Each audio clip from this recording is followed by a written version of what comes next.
ত্রেতা যুগে রঘুপতি রামচন্দ্র হয়ে 14 বছর বনবাস থেকে ফিরে অযোধ্যার রাজা হলো। দাপরে কৃষ্ণ অবতারী ভগবান বৃন্দাবনের রাজা, মথুরার রাজা, দ্বারকারও রাজা হলো। ভালো করে আস্বাদন করবেন মা। কীর্তন মানে একটা কাহিনী হলো, আর শুনে চলে যাব হবে না, একটু হৃদয়ঙ্গ করতে হবে, অনুভব। অচৈতন্য জীবের চেতনার জন্য কীর্তন, আমাদের মতো পতিতদের উদ্ধার করবার জন্য তিনি নাম নিলেন পতিত পাবন, চেতনা দেওয়ার জন্য নাম নিলেন চৈতন্য। তাহলে আস্বাদন করতে হবে মা মন দিয়ে। তাহলে দেখো, তিনটে যুগে পর পর ভগবান রাজ সিংহাসনে বসলো, রাজ ঐশ্বর্য পরিধান করলো, রাজ পালঙ্কে বসে, রাজ প্রাসাদে বসে রাজভোগ সেবা করলো। কিন্তু সেই ভগবান নদিয়ার মাটিতে কাঙাল হলো কেন? শুধু কাঙাল হলো না মা, কে ছোট কে বড় বিচার করলো না ভগবান, কে নিচু জাত কে উঁচু জাত এটাও বিচার করলো না। অযাচিত ভালোবাসা, অযাচিত না, যাকে দেখতে পাচ্ছি আমার বহু সুন্দর চরণে লুটিয়ে পড়ছি,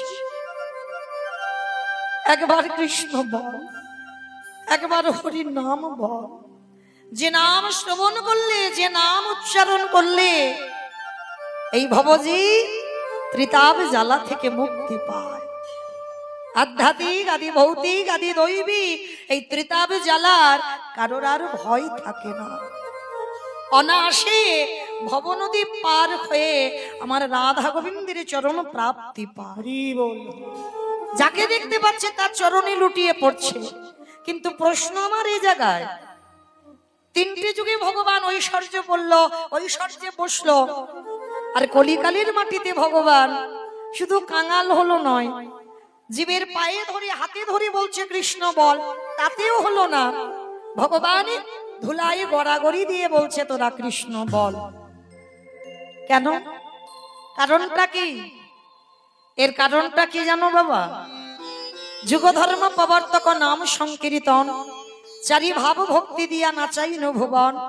আপনি ভক্ত ভাব করি অঙ্গীকার, আপনি না করলে ধর্ম জীবের শিখানো না যায়, আপনি আচরি ধর্ম জীবের শিখায়। এই তো সিদ্ধান্ত গীতা ভাগবতে গায়। এই মতো কলিকালে প্রথম সন্ধ্যায় অবতীর্ণ হলেন কৃষ্ণ আপনি নদিয়ায়। তাহলে কৃষ্ণ নদিয়াতে এলো কেন? নিজে ভক্ত হলো। ভালো করে বিচার করেন মা, তিনি তো নিজে কৃষ্ণ, চার যুগে ভগবানই তো কৃষ্ণ, কলিযুগের নিমাই। তাহলে নিজে কৃষ্ণ হয়ে কেন কৃষ্ণ বলে কাঁদবে? যে রাধারানীকে বামঙ্গ থেকে সৃষ্টি করলো আল্লাদিনী শক্তি, ভগবান নিজে কেন রাধা বলে কাঁদবে? যাকে জন্ম দিল, যাকে সৃষ্টি করলো, ভগবান কি পারলে পারত না বাবা তাকে নিজের করে রাখতে? কিসের জন্য রাধা বলে কাঁদবে? এটাই শিক্ষা। এইগুলো অনুভবের বিষয় মা, অনুভব করতে হবে। যেমন আজকে শ্রীরামের অভিশাপে রাধারানীকে 100 বছর কাঁদতে হয়েছিল, আমরা সবাই জানি ঘটনাটা। কেন?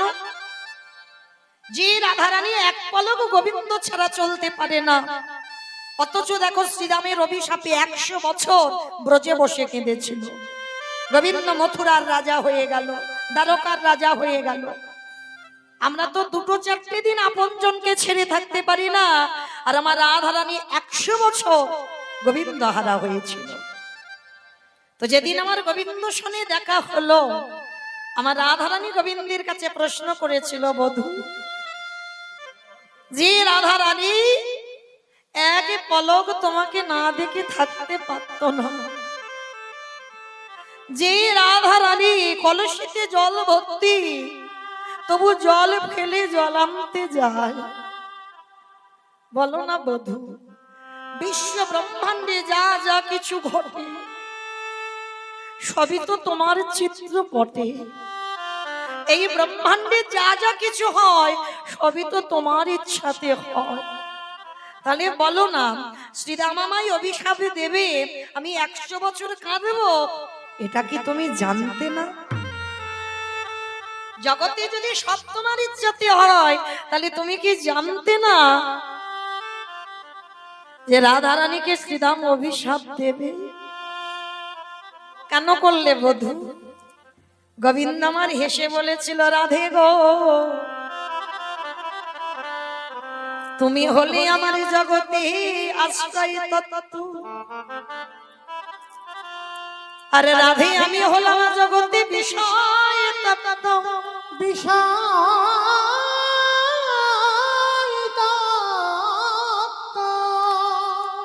ওগো রাধে গো, তুমি জগতে আশ্রয়, একেবারে জগৎকে শিখিয়ে দাও। তুমি 100 বছরে যেমন করে কেঁদেছো, এই জগতে যদি একজন ভক্ত রাধে তোমার মতো কাঁদিতে পারে, তোমার মতো কাঁদিতে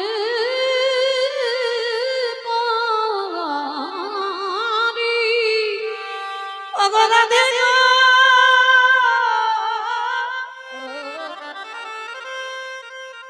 তুমি বোধহয় জানো না,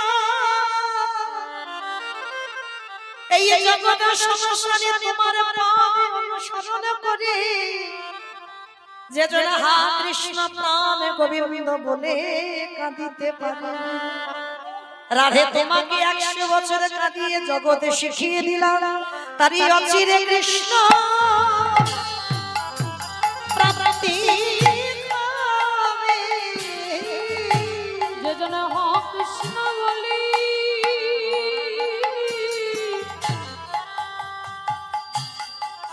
কাঁদিতে পারে, তারে অচিরে কৃষ্ণ প্রাপ্তি হবে। যদি রাধা রানীর মতো কেউ কাঁদিতে পারে, তাদের অচিরে কৃষ্ণ প্রাপ্তি হবে। আসতে তাহলে বাবা ঠাকুর আপনারাই আস্বাদন যারা করেন লীলা কীর্তন, যারা তত্ত্ব জ্ঞানী, যারা শাস্ত্র জ্ঞানী, তাহলে ভগবান কি বোঝাতে চাইলো? নিজে আচরণ করে সমাজকে শেখাও। তার জন্য তো 100 বছর রাধারানী কাঁদলো আশ্রয় হয়ে। চৈতন্য মহাপ্রভু নিজে ভক্ত হবে অঙ্গীকার করে নদিয়ায় এসেছিল, নবদ্বীপের মাটিতে। আমি ভক্ত অঙ্গীকার নিয়ে আমি নিজে কৃষ্ণ বলে কাঁদেব, আমি নিজে রাধা বলে কাঁদেব। আচ্ছা মা, একটা 24 বছরের ছেলে 60 বছরের মায়ের পা ধরতে পারে, এতে অসুবিধা নাই। একটা 24 বছরের ছেলে 80 বছরের বাবার পায়ে ধরতেই পারে, এতেও অসুবিধা নাই। কিন্তু যিনি বিশ্বের স্রষ্টা মালিক ভগবান, তিনি ধুলায় গড়াগড়ি দিয়ে বলবে কেন তোরা কৃষ্ণ বল? ভগবান হয়ে ধুলা মাখবে কেন? ভগবান এই ধুলাটা কেন মেখেছে জানো মা? এই প্রশ্নের উত্তরটা পেতে গেলে একটু গোলক বৃন্দাবন যেতে হবে। ওই গোলক বৃন্দাবনে শ্রীমতী রাধারানী অষ্টসখীর সঙ্গে নিয়ে বসে আছেন। ভালো করে শুনবেন মা, মন দিয়ে। লীলাপালা তো সবার জানা, তাই না? আমার থেকে আপনারা বেশি জানেন। তাহলে মানে লীলা লীলা গাইতে হবে, পালা নয়। একটা সারা হয়েছে, একটা বাকি আছে। তাহলে মনে করো মা, এই ভগবান হয়ে ধুলা মাগলো কেন? গোলক বৃন্দাবনে শ্রীমতী রাধারানী যেদিন অষ্টসখীর সঙ্গে নিয়ে বসে আছেন, প্রাণ গোবিন্দ আমার রাধা চরণতলে গিয়ে বলছে, রাধে ও রাধে, তোমার সঙ্গে আমার কিছু কথা ছিল। বেশ, বলো বধূ কি কথা? আচ্ছা রাধে, এই জগতে হাজার হাজার ভক্ত আছে, লাখ লাখ ভক্ত আছে, কোটি কোটি ভক্ত আছে, ভক্তির অভাব নাই। কিন্তু রাধে, এই যে লাখ লাখ কোটি কোটি ভক্ত আমাকে পাওয়ার জন্য কাঁদে, কিন্তু জানো রাধে, আমি তাদের হাজার হাজার ডাকে একবারের জন্য সাড়া দিই না। কিন্তু রাধে গো, তুমি তোমার 8 জন সখী যদি একবার প্রাণে বধূ বলি ডাকো, আমি ভগবান হয়ে পৃথিবীর যে প্রান্তে থাকি না কেন, আমি তৎক্ষণাৎ আমি তোমার চরণে হাজির আছি। তাহলে বলতে পারো রাধে, জগতের ভক্তরা আমায় ডাকে, আমি তাদের ডাকে যাই না।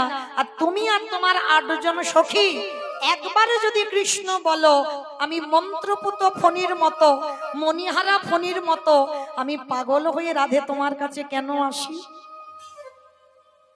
রাধারানী শুনে হাসছে আর বলছে, বধূ বুঝবে না, কারণ সে বোঝার শক্তি তোমার এখন হয়নি, সে বোঝার ক্ষমতা তোমার এখন হয়নি।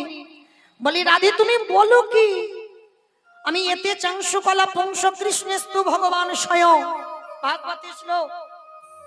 আমার মধ্যে ঐশ্বর্য বীর্য যশ শ্রী জ্ঞান বৈরাগ্য ষড়ৈশ্বর্যপূর্ণ ভগবান।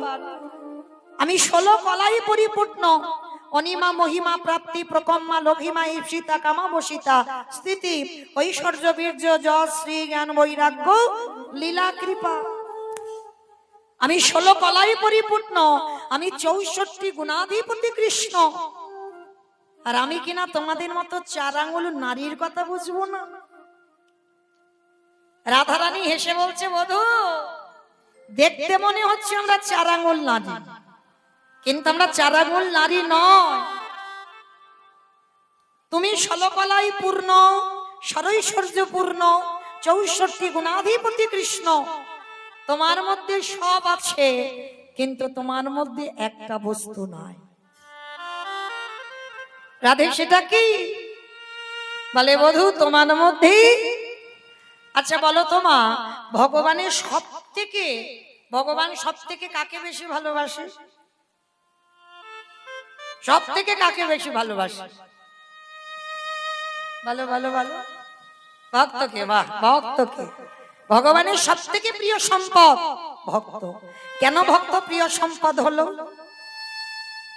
কেন প্রিয়? প্রথমে বলেছি বাবা অনুভব চাই, শুধু কাহিনী শুনলে হবে না। ভক্ত যে ভগবানের প্রিয়, কেন প্রিয় হলো? কারণ যে সম্পত্তিটা ভক্তির আছে, সেই সম্পত্তি আমার ভগবানের। যে সম্পত্তি ভক্তির কাছে আছে, সেই সম্পত্তি আমার ভগবানের কাছে। রাধারানীর কথা শুনে বলছে, রাধে তুমি বলো কি? আমার কাছে নেই। বলে না। বলে তুমি খবর রেখেছো? আমি 64টা গুণ আমার মধ্যে আছে, যেটা নারায়ণের নাই, যেটা রামচন্দ্রের নাই, সেটা আমি ভগবান কৃষ্ণ আমার 4টে বেশি আছে। আর তুমি কিনা বলছো আমার মধ্যে একটা গুণ নাই, সেটা কি? বলে বধূ তুমি ভগবান হয়েছো, তুমি প্রেমী,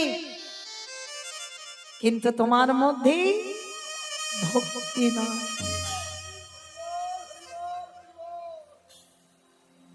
ভক্তি নাই তোমার।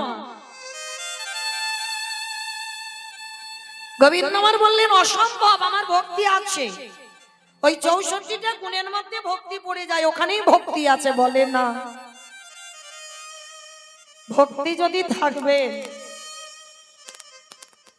কই একটু দাঁড়িয়ে দাঁড়িয়ে বধূ কেঁদে দেখাও তো দেখি। আমি মানলাম তোমার ভক্তি আছে, কই একটু দাঁড়িয়ে দাঁড়িয়ে কাঁদো।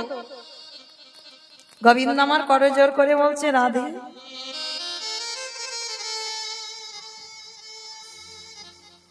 আমি তো কোনোদিন গুরু ধরে কাঁদতে শিখিনি, আমি তো জানি না কি করে কাঁদতে হয়। তাহলে আমি গুরু ধরি কাঁদবার জন্য, তাহলে শিখবো। রাধারানী বললেন, বধূকে কাঁদতে গেলে গুরু লাগে না,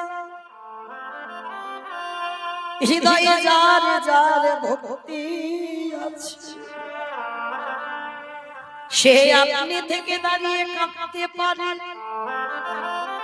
রাধে তার মানে তুমি বলতে চাইছো আমার মধ্যে ভক্তি নাই, বলে না। আচ্ছা রাধে, ঠিক আছে, আমি তোমার কথা বিশ্বাস করলাম। এবার তো বলে দাও, কোথায় গেলে আমি ভক্তি পাবো? আমি তোমার কথা শিরোধার্য, বলো আমি কোথায় গেলে ভক্তি পাবো? যাবে? আমি যেখানে যেতে বলবো তুমি পারবে তো যেতে? বলে হ্যাঁ, কেন পারবো না, বলো রাধে কোথায় যেতে হবে? যাও, জগতে যদি পেয়ে যাও নিষ্কিঞ্চন বৈষ্ণব। সাজা নয় বাবা, এ জগৎটাই সাজায় ভরপুর। গোটা সমাজটা বাবা অভিনয়, গোটা সমাজে বাবা সাজা বৈষ্ণব লাখো লাখো পাওয়া যাবে, তার মধ্যে পাবে একজন নিষ্কিঞ্চন বৈষ্ণব। রাধারানী একবারও বলেনি যে শুধু বৈষ্ণবের পায়ে ধরো, নিষ্কিঞ্চন বৈষ্ণব কাকে বলবে? ত্রিনাদপি শনিচন তরিব সহিষ্ণু না অমানিনা মানদেন কীর্তনীয় সদা।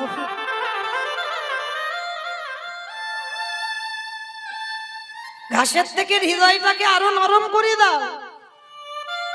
এই যে বৃষ্টি হয়ে গেল,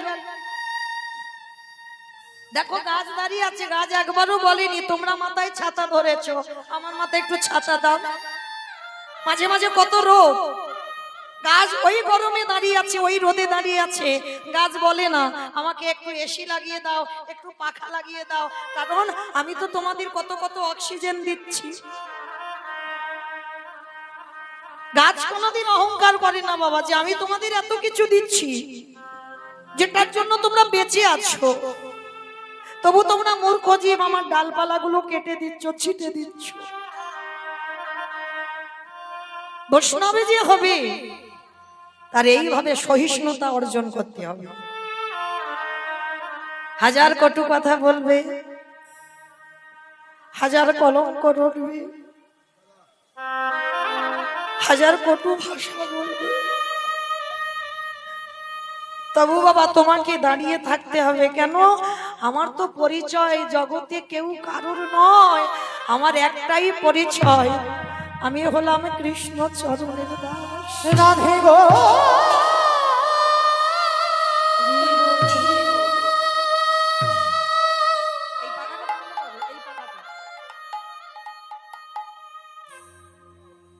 বলো আমি কোথায় কোথায় গেলে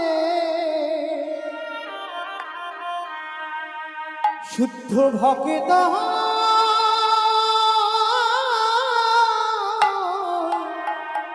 দর্শন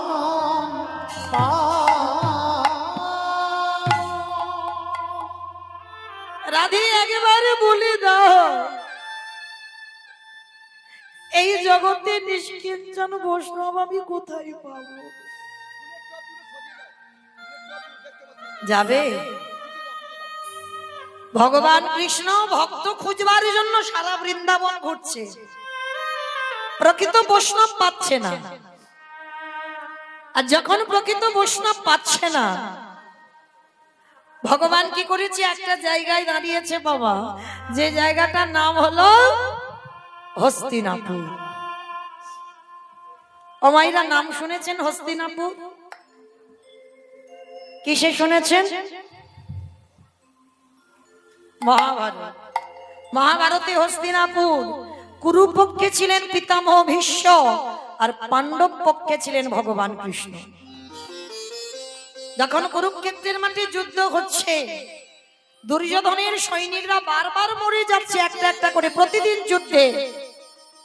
এইবার দুর্যোধন রেগে গিয়ে দাদু ভীষ্মকে একটা বড় কথা বলেছিল, ও দাদু, দাদু তুমি আমার বাড়িতে থাকো, আমার বাড়িতে খাও, আমার বাড়ির অন্ন ধ্বংস করো, শুনেছি তোমার ইচ্ছা মৃত্যু, মনে করলে তুমি মরবে আর মনে না করলে তুমি মরবে না, তাহলে তুমি বলতে পারছো না যে কি করলে পঞ্চ পাণ্ডবরা নিধন হবে? কথাটা যখন বলল বাবা, ভীষ্মের মাথাতে লাগলো। দুর্যোধন আজকে তুমি ভুলে যাচ্ছ কোলে পিঠে করে আমি তোমায় মানুষ করলাম, সারা জীবন ব্রহ্মচর্য পালন করে সারা জীবন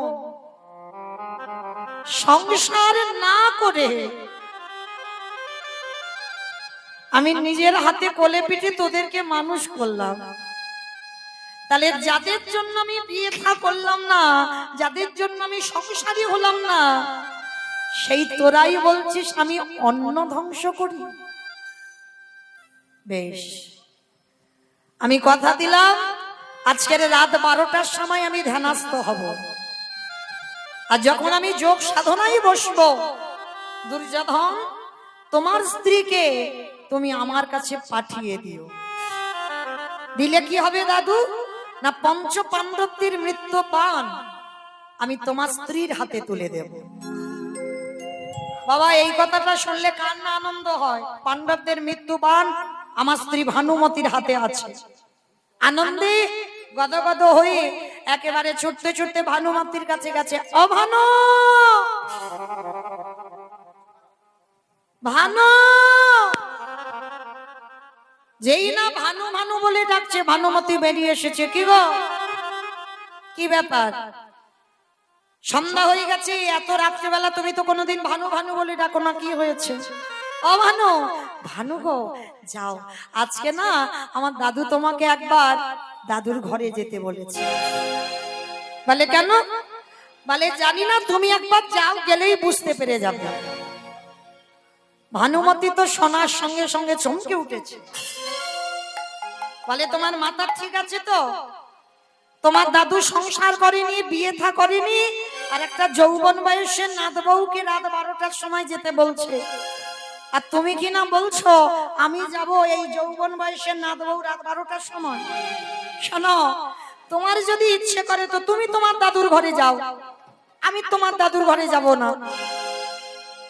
আচ্ছা মাইরা, এই কথাটা দুর্যোধন জানে, দুর্যোধনের স্ত্রী জানে যে ভানুমতি যেতে চাইছে না। আর কি কেউ জানে?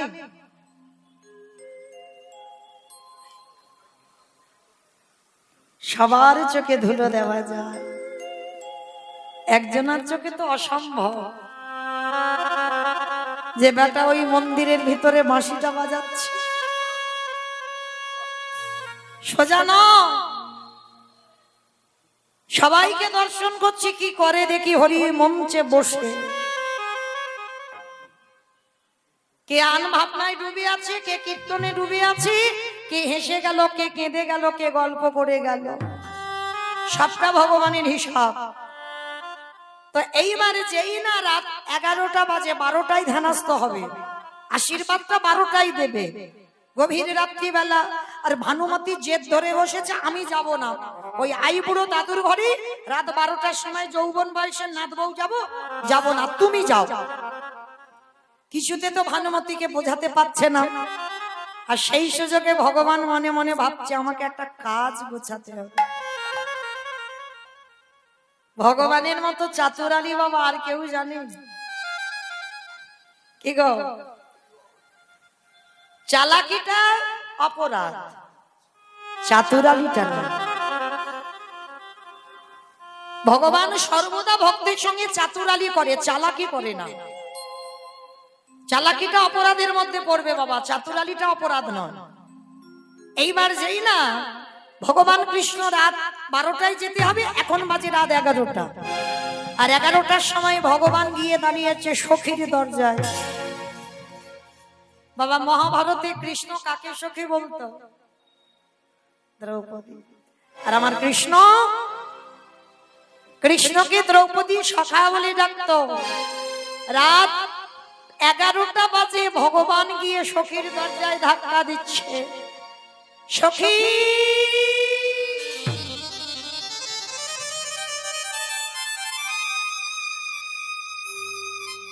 আরে দেরি নয়, এক্ষুনি তুমি আমার সঙ্গে একটা জায়গা যাবে, এক্ষুনি বেরিয়ে এসো।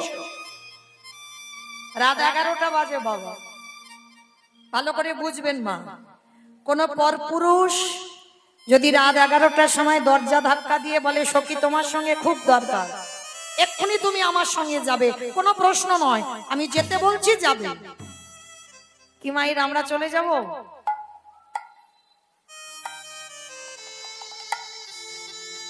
আমাদের কৈফিয়ত নেব না? এত রাত্রিবেলা কেন এসেছো, কি জন্য এসেছো, কেন যাব তোমার সঙ্গে, কত কৈফিয়ত।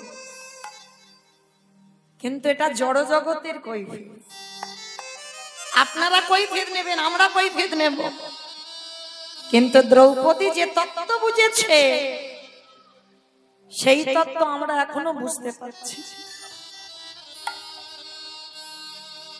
যে নারীর পাঁচটা স্বামী ছিল থাকা সত্ত্বেও যখন কৃষ্ণ দয়াময় দরজায় রাত 11টায় ধাক্কা দিয়ে ডাকছে, সখী উঠে এসো,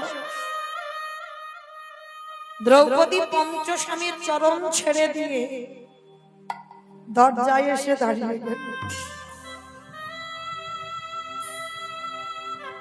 মিলিয়ে দেখেন মা, যদি আমার ওই ছেলেটা একবার দরজায় দাঁড়িয়ে ডাক দেয়, আমি মৌমিতা বলতে পারবো আমার বাড়িতে ছেলেটা আছে, বাবা মা আছে, শ্বশুর শাশুড়ি আছে, তাদেরকে দেখবো, তারপরে তোমার ডাকে যাব। এই যে দুপুরবেলা এসেছেন, অনেকে তো ছেলে মেয়েরা হয়তো স্কুলে গেছে বা হয়তো টিউশনিতে গেছে, বাড়িতে আছে, হয়তো বিকাল বেলা আসবে। কিন্তু বিকাল বেলা যে তাদেরকে দেখতে পাবে এই গ্যারান্টিটা কেউ দিতে পারবো বাবা? একবার যদি ঘরের মালিক এসে ডাক দেয়,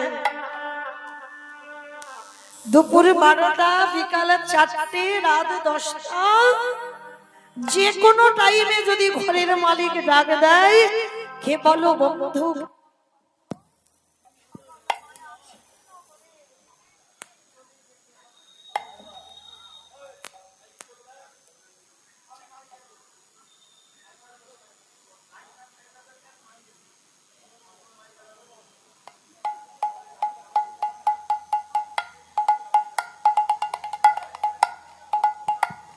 রাধে জয় রাধে।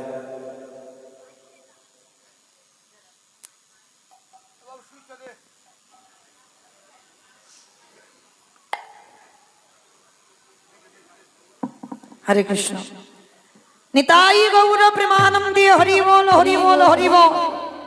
এই ঘরের মালিক যদি একবারে ডাকে দেয়, কে বলো বন্ধু, কে বলো বান্ধব, সকল মায়া ছিন্ন করে তারে চলে যেতে হবে। আমারে ভগবান নিতাই গৌর প্রেমানন্দে, হরি বল হরি বল।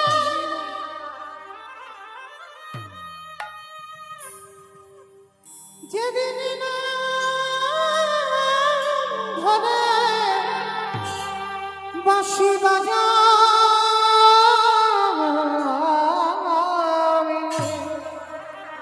হরি বল। কে বলে বন্ধু, কে বলে বান্ধব, সকলে ছেড়ে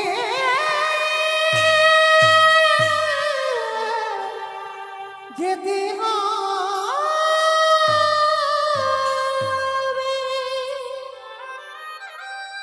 যতই আপনে আপন করে বসে থাকো না কেন, ভালো করে মন দিয়ে শুনে নাও মা, আপনে আপন করেছ যারে,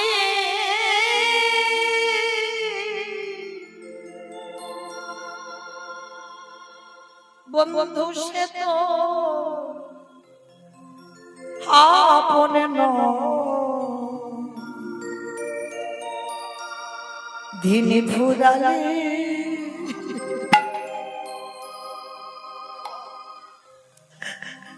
বুঝবে তখন আপন জীবন।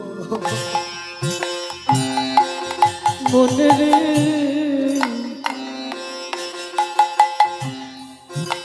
আপন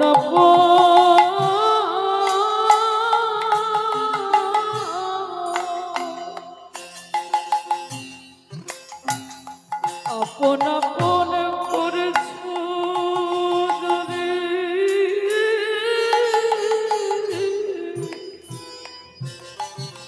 কেউ জগতে কারো নয় সে তো আপন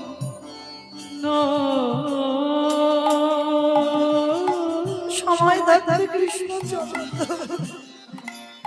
দিন ফুরালে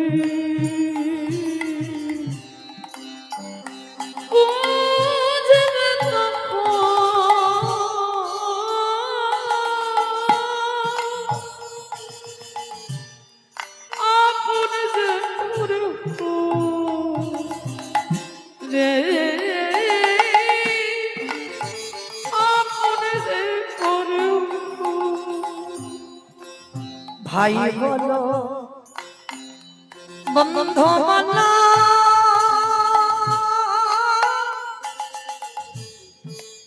কেউ তো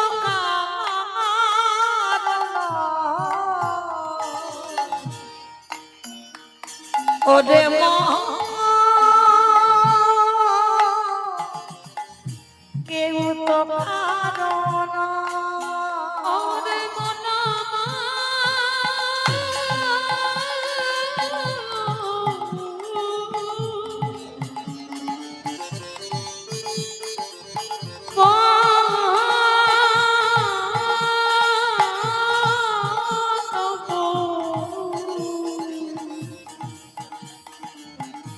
মনমা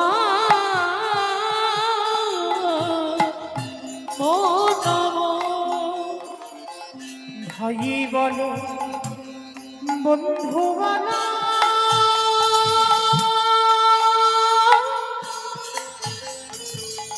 কেউ তো কারো নয় ওরে মহা কেউ তো কারো নয় দু চার দিনের দেখা দু চার দিনে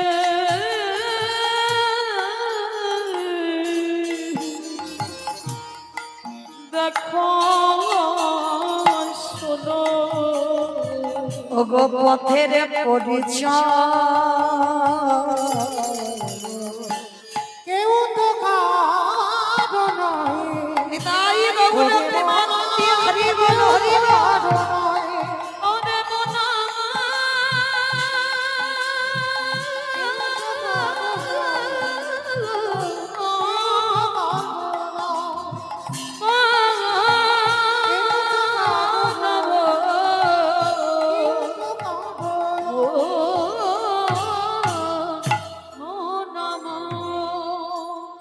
রাত 11টা বাজে ভগবান কৃষ্ণ ডাকছে সখী আর দেরি নয় এক্ষুনি আমার সঙ্গে এক জায়গা যেতে হবে ভগবান দ্রৌপদীর হাতটা ধরেছে নিয়ে যাচ্ছে তবে শোনো আমি তোমাকে পাঠাচ্ছি আমার নাম বলবে না আর তুমি যে গলায় কথা বলবে তুমি দ্রৌপদীর গলায় নয় তুমি ভানুমতির গলায় কথা বলবে চলো বলে সকাল যাবো কোথায় বলে দাদু ভীষ্ম ধ্যানস্থ আছে আশীর্বাদটা নিয়ে আসবে ঠিক আছে চলো তাহলে যাই এইবার ভগবান কি করেছে হাত ধরে নিয়ে যাচ্ছে দ্রৌপদীকে টানতে টানতে আর ওই দেখবেন বাবা পাকা জায়গাতে যদি হেঁটে কেউ যায় একটা আওয়াজ হয় না খট খট খট আওয়াজ হচ্ছে ভগবান বলছে সখী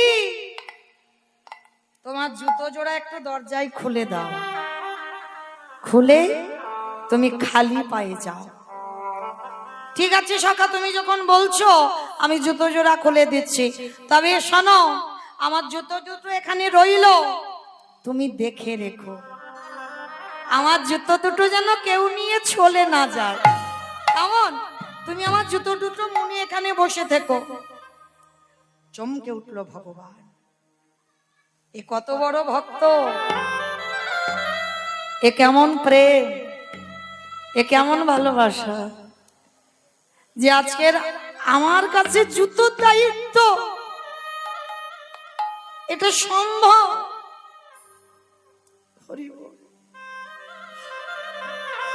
দ্রৌপদী ঘরে প্রবেশ করেছে ভগবান মনে মনে করছে আমার রাধারানী তো আমার কাছে বলেছিল যে প্রকৃত ভক্তের চরণ ধরতে হবে যাই একবার দ্রৌপদীর পদধূলাটা নিয়ে দেখি যদি ভক্তি আসে জানি না তো একবার পরীক্ষা করে দেখা যায় দ্রৌপদী ঘরের ভিতরে আছি ভগবান আমার ওই দ্রৌপদীর জুতো জোড়া হাতে লয়ে মনে মনে করল রাধে গো,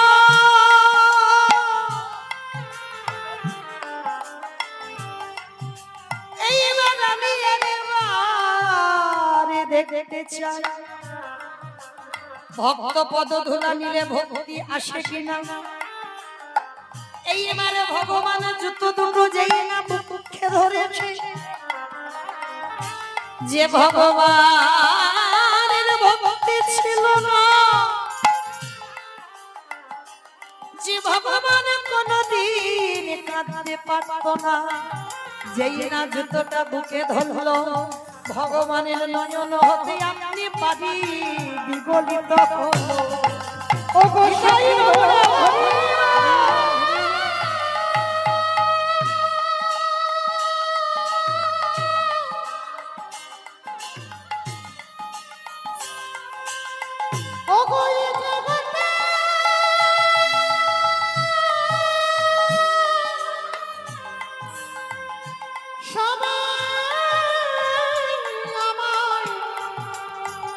আমায় ভালোবাসে বটে, কিন্তু তোমার মতো করে প্রেম দিয়ে আমায় তো কেউ ভালো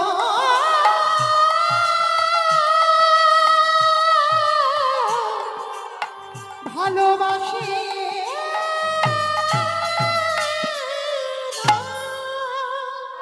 যেই না ভগবান বক্ষে জুতোটা ধরলো, জুতোর তলায় যে ধুলো ছিল, কৃষ্ণের চোখের জলে পক্ষ কাদা হলো।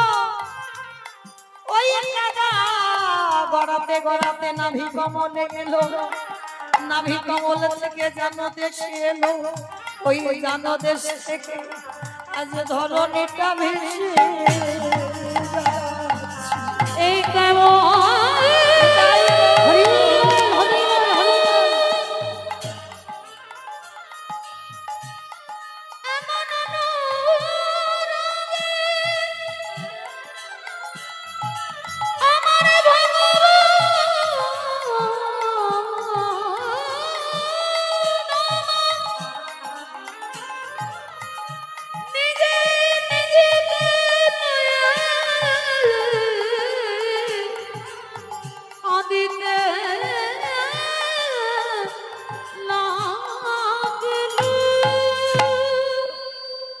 আমি ভক্ত বড়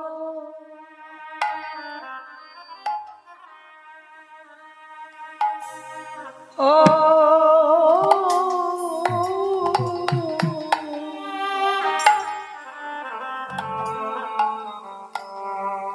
ভালো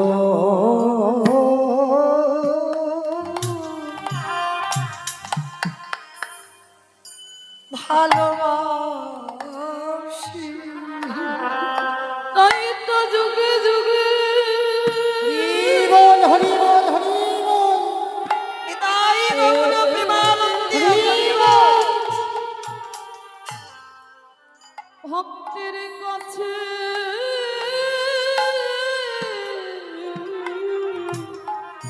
আসি আমি যে ভক্ত বড়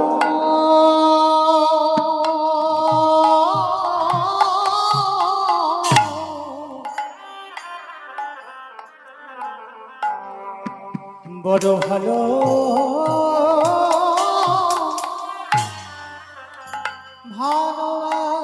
ভালোবাসি, আমি যে ভক্ত ছাড়া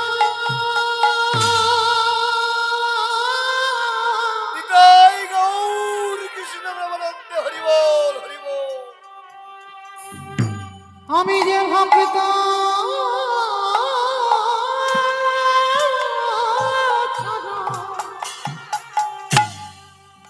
ভক্ত ছাড়া রহিবে নারী, তাই গৌর প্রেমানন্দে হরি বল হরি বল হরি বল। আমি ভক্ত বড়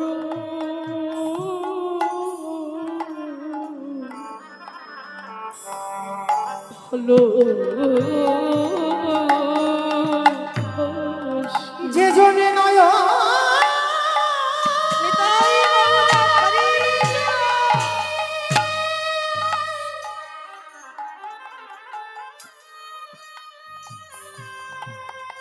হে কৃষ্ণ তোমার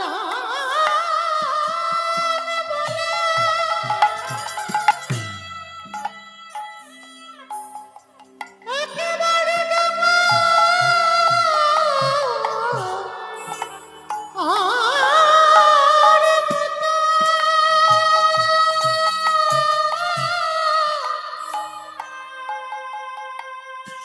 একেবারে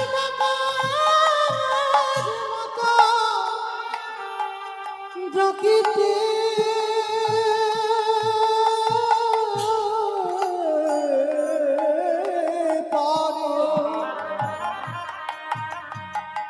আমি ভগবান হই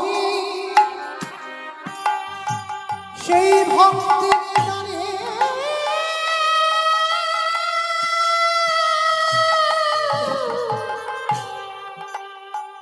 আমি যে বাধা পড়ে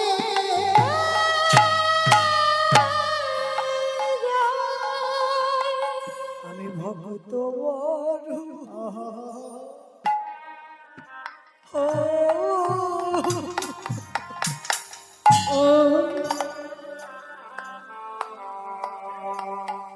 ভালো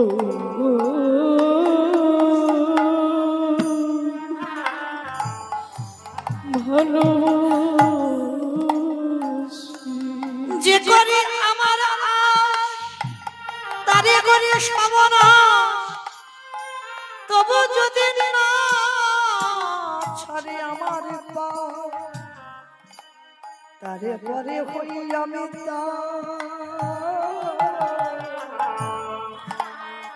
দশা শুধু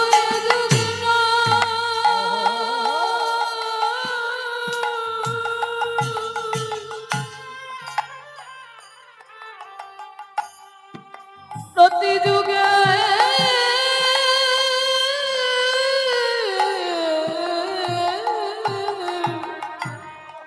যুগে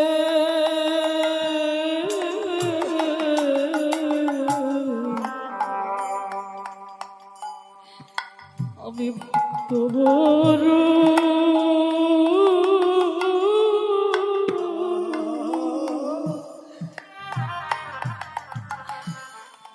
ভালো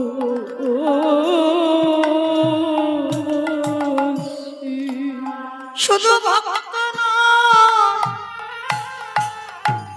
ওই ভক্তের পদ ধুলা আমি ভগবান হয়ে অঙ্গে ধুলা মাখিয়া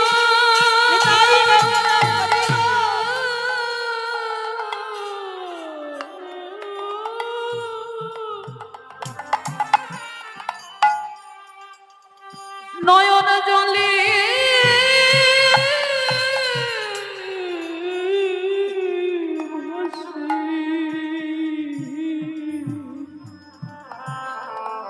আমি ভক্ত দোলা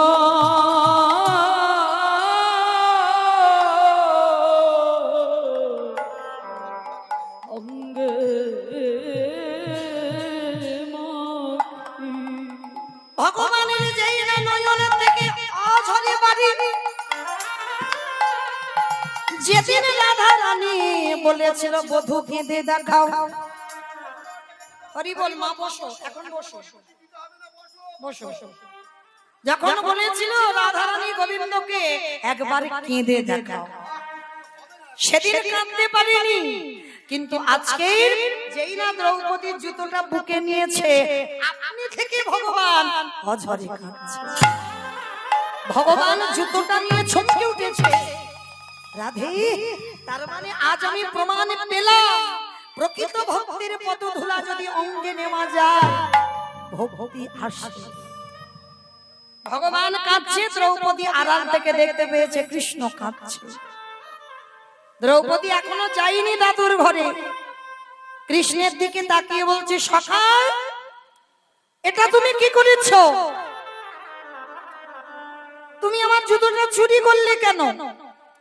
তুমি তো আমার কাছে জুতো চাওনি, তুমি চুরি করে জুতো ধরে লুকিয়ে লুকিয়ে ধরে কাঁদছো কেন?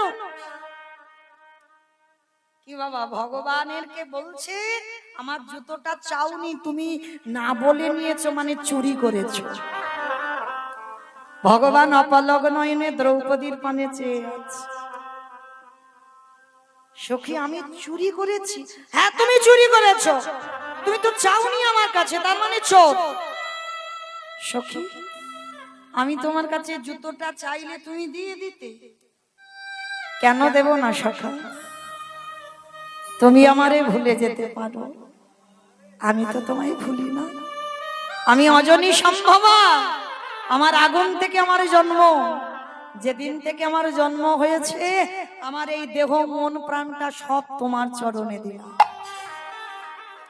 তাহলে আমার সর্ব অঙ্গটা আমি যদি তোমার চরণে সমর্পিত হই, তাহলে কি আমার পায়ের দুটো জুতো আমার? আমার দেহটা যদি সমর্পণ, তাহলে আমার পায়ের জুতোটাও তো তোমার। কি মায়েরা, এরকম ভালোবাসা কেউ কোনোদিন ভগবানকে বেসেছো? জুতো পরে মন্দিরে যাওয়া যাবে না, বাঁধা আছে। ভালোবাসাটা তো সেই জায়গায় তৈরি করতে হবে। ভালোবাসা তারা করতে পারে যাদের বাবা ভালোবাসা তৈরি হয়েছে, আর যাদের ভালোবাসা তৈরি হয়নি এ জীবনে কোনোদিন তাদের জীবনে ভালোবাসা হয় না। নিতাই গৌর। এইবারে যেই না দ্রৌপদী বলছে দাঁড়াও, তুমি নিজে নিলে কেন, আমি দিচ্ছি, জুতোটা তুলে ভগবানের মাথায় দিল। এইবার বলছে যাও দ্রৌপদী, আর দেরি কোনো, তাড়াতাড়ি যাও। এইবার দাদু ধ্যানস্থ আছে, দ্রৌপদী ঘুমটাটা টেনে দিয়ে দাদুর ঘরে গেছে। আর দাদু বুঝতে পারেনি, রাত 12টার সময় মাথায় হাত দিয়ে বর দিল, তোমার শীতের সিঁদুর, তোমার হাতের শাখা অক্ষয় থাকবে। আর যেই আশীর্বাদটা দেওয়া, অমাইরা শীতের সিঁদুর হাতের শাখা অক্ষয় মানে যাতা ব্যাপার নয়, হ্যাঁ সারা জীবনে স্ত্রী হয়ে থাকবে।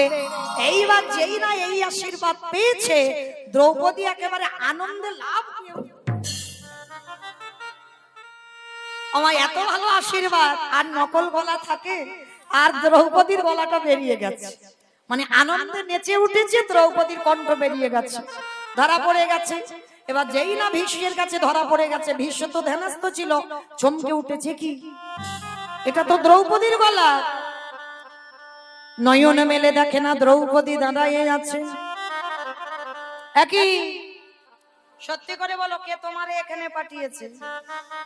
আর দেখবেন মা, চোর যখন ধরা পড়ে যায়, কারণ গোয়েন্দাগিরি না হলে চুরি ডাকাতি হয় না, এইটা মনে রাখবেন।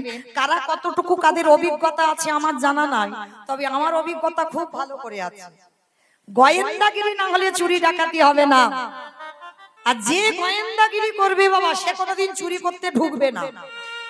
সে তো বলে দেয় কোথায় টাকার বাক্স আছে আর কোথায় গয়নার বাক্স আছে। সে চুরি করে না, চুরি করায়। আর যে গোয়েন্দাগিরি করে সে বাইরে দাঁড়িয়ে দাঁড়িয়ে বলে দেয়। যদি বলো মৌমিতা তোমার এত অভিজ্ঞতা হলো কি করে? বাবা 2-4 বার ডাকাতি হয়ে গেছে, চুরি বাপের বাড়ি, মাঠের ধারে বাপের বাড়ি তো হয়েছে অনেক, কারণ ছোটবেলা থেকে মা কীর্তন করতো।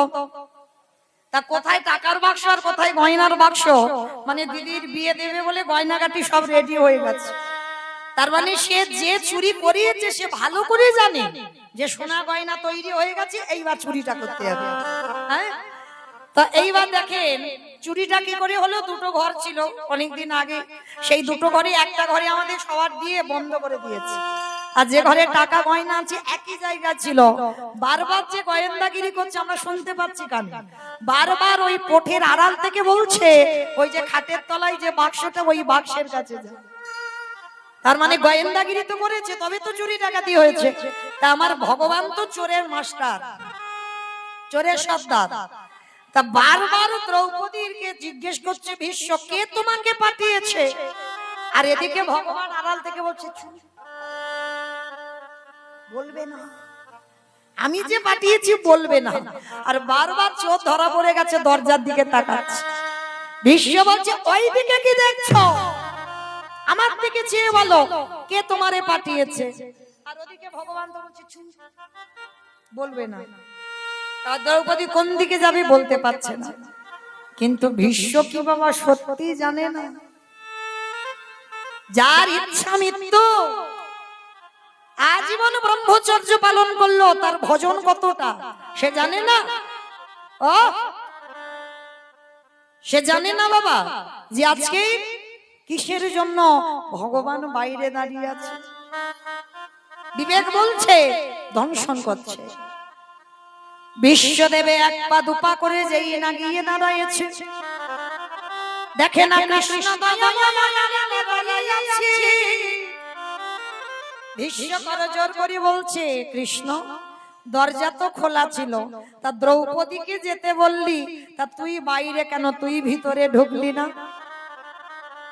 ভগবান মুচকি হেসে বলল ভীষ্মদেব আমি সবার দরজার ধারে দাঁড়াইয়ে আছি, যে জন ডাকার মতো ডাকিতে পারে, যে জন ভালোবাসার মতো বাসিতে পারে, আমি ভগবান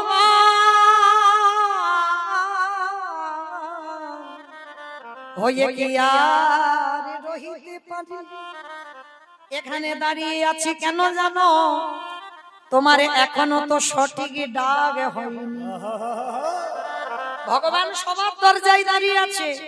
ওমা কোন দরজা? ইট বালি সিমেন্টে গাছা যে ওই গিলের দরজা, শালকাটের দরজা, ওই দরজা না। যত ঘরে বসে আছে, যত দুয়ারে দাঁড়িয়ে আছে, এই পরমাত্মা রূপী ভগবান হলো এই যে ঘরের দাঁড়িয়ে দাঁড়িয়ে। আরে যে জন্য ডাকার মতো ডাকতে পারবে, আমারে ভগবান কি থাকতে পারে? যে জন ডাকার মতো ভগবান কি থাকতে পারে? আস্তে এইবারে যেই না ভীষ্ম বলছে কৃষ্ণ আসবি না, ঠিক আছে আজকের এখানে দাঁড়িয়ে আছিস থাক, কিন্তু কথা দে কৃষ্ণ যেদিন আমার নিদানের সময় হবে, চারিজনা বাঁশির দোলায় করে নিয়ে যাবে কৃষ্ণ রে, সেদিন এমনি করে দাঁড়ায়ে থাকবি, যেদিনই আমার নিদানে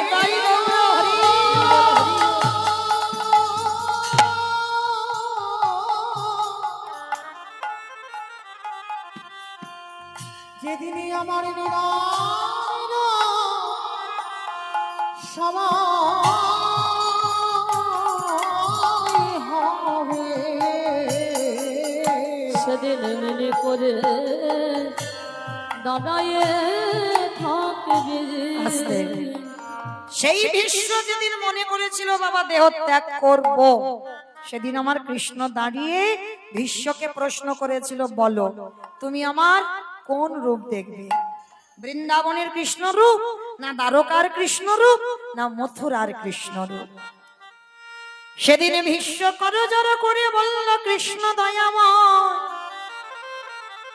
একান্ত যদি তুমি আমার রূপ দেখাতে যাও, হরি বল, ওই মথুরার কৃষ্ণ নয়, ওই দ্বারকার কৃষ্ণ নয়, বৃন্দাবনের কৃষ্ণ নয়, তাহলে কোন রূপ দেখবে? সবাই তোমার বৃন্দাবনের রূপটা ভালোবাসে, গোপবেশ্বর বেণীকর শ্যামে নব কৈশোরে নটবর, আর তুমি বলছো ওই রূপ দেখবে না। বলেন না আমি ওই রূপ দেখবো না, তাহলে কোন রূপ দেখবে? কৃষ্ণ রে দেখাবি আমি যে রূপ দেখতে চাই। বললাম তো দেখাবো, আমি কথা দিয়েছি তোমার সরসজ্জার পাশে মৃত্যুর সময় আমি তোমার দর্শন দেব। বলো কোন রূপ দেখবে? কৃষ্ণ রে ওই কুরুক্ষেত্রের রণাঙ্গনে ওই যে অর্জুনের সারথি হয়ে দাঁড়ায় রইলি, হরে কৃষ্ণ রে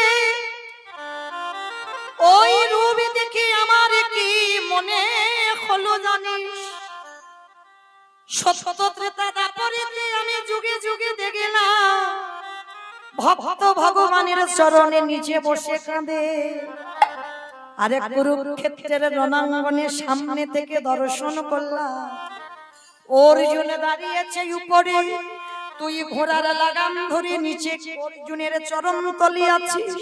আমার দেখে কি অনুভব হলো জানিস? ওরে ভগবান ধরে ওরে ভক্তের পায়ে আমি ওই ও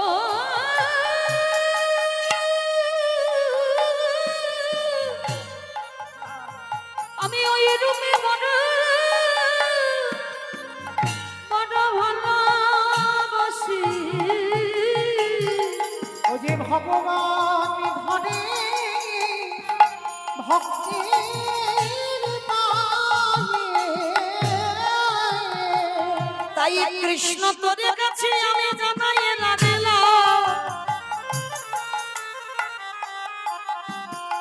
যদি দেখা দিতে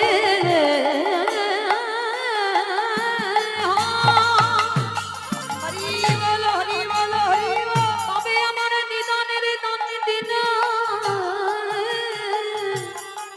একবার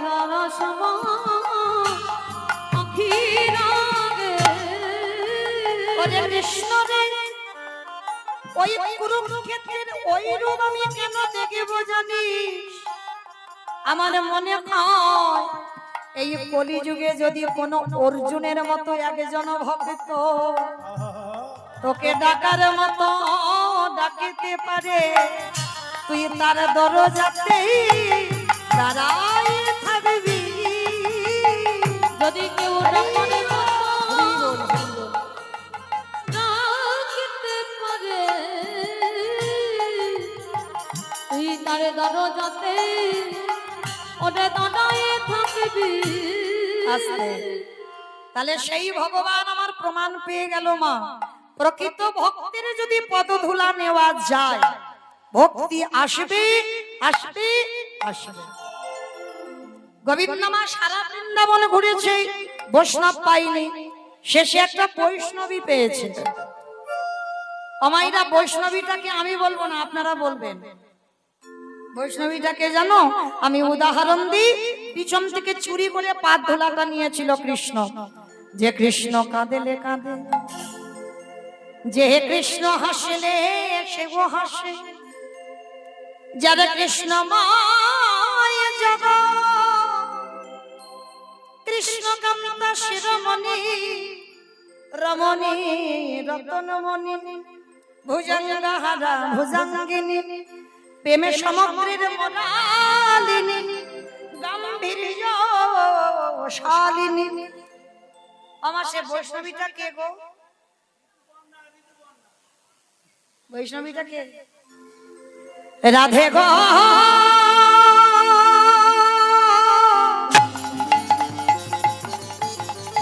উলুধ্বনি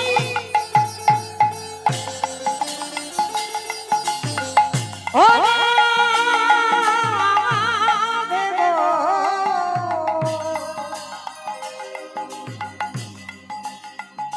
রাধে গো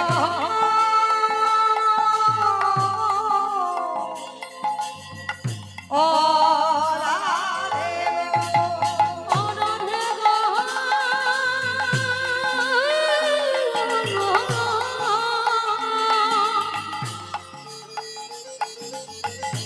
ও রাধে গো,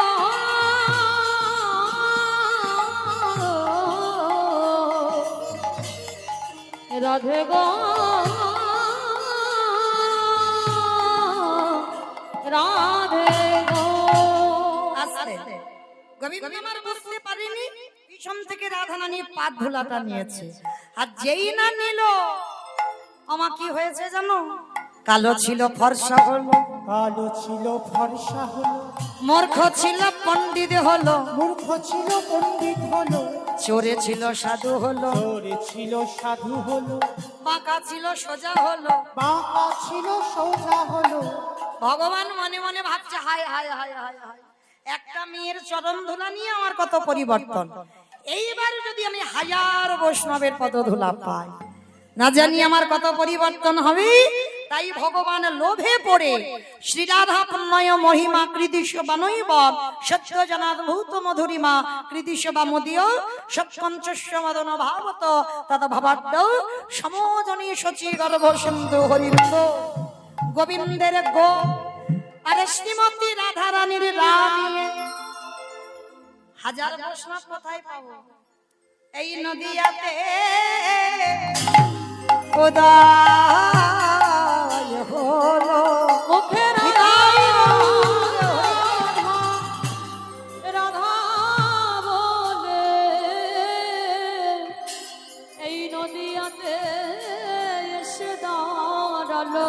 ও মাইরা, তাহলে আপনারা কত ভাগ্যবতী, কত ভাগ্যবান। ব্রজ ছেড়ে দি হাজার হাজার ভক্ত পাবে বলে এই নদীয়ার মাটিতে এসেছে। আর এসে কি করলো?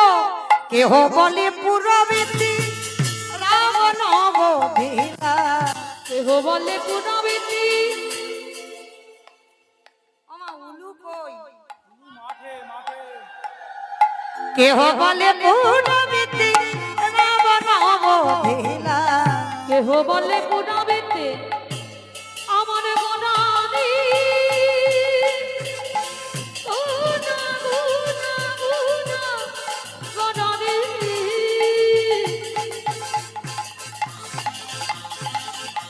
গোনা গোনা গোনা গোনানি গুনা গোনানি ওই নদী আর চাঁদ গোনা আমার আমার কানে গোরা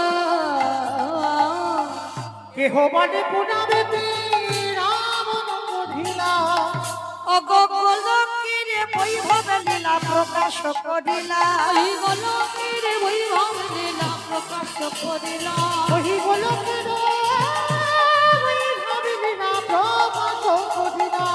শ্রী রাধার ভাবে গোড়ায় অবতার, রাধার ভাবে রে গোটা অবতার, আরে শ্রীরাধারি ভাবে অবতার, ওই রাধার ভাবে গোটা অবতার। হরে কৃষ্ণ নামে গৌর করিলা প্রচার, হরে কৃষ্ণ নাম গো করিলা প্রচার। এবার হরে কৃষ্ণ নামে গৌরী হরিলা প্রচার।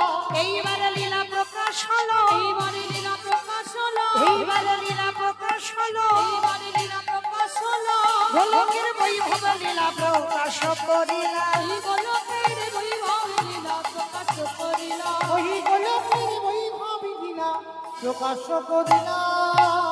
বাসুদেব ঘোষ কহে করি জোড় হা, করি জোড় অগজে এই গো সেই কৃষ্ণ সেই তো জগন্নাথ। অবশ্যই তো যাব